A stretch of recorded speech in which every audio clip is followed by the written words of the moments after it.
হাই everyone, কি খবৰ সকলোৰে? আশা কৰিছোঁ সকলোৱে ভালে আছে। আৰু আজি মোৰ ভিডিঅ'টো হ'বলৈ গৈ আছে কি বাৰু কেছ কৰকচোন। হয় হোৱাটা 18 ডে, গতিকে বলক তেন্তে পলম নকৰি ভিডিঅ'টো আৰম্ভ কৰোঁ। আৰু এয়া ৰাতিপুৱাৰ সময়ত মই খাব লৈছোঁ একাপ ৰঙা চাহ আৰু লগতে মায়ে মোৰ জোন পিঠা বনাইছিলে।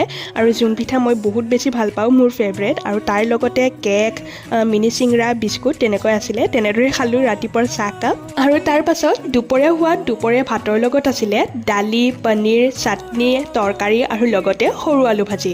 এনেদৰে আজি দুপৰীয়াৰ ভাত সাজ খাই ল'লোঁ। আৰু তাৰ পাছত ইভিনিং হোৱাত মই ইভিনিং টাইমত খাই ল'লোঁ এগিলাছ জুচ আৰু লগতে এপেকেট চিপছ। আৰু মোৰ মাতটো শুনি হয়তো সকলোৱে ধৰিব পাৰিছে যে মোৰ কাহ আৰু চৰ্দি হৈ আছে।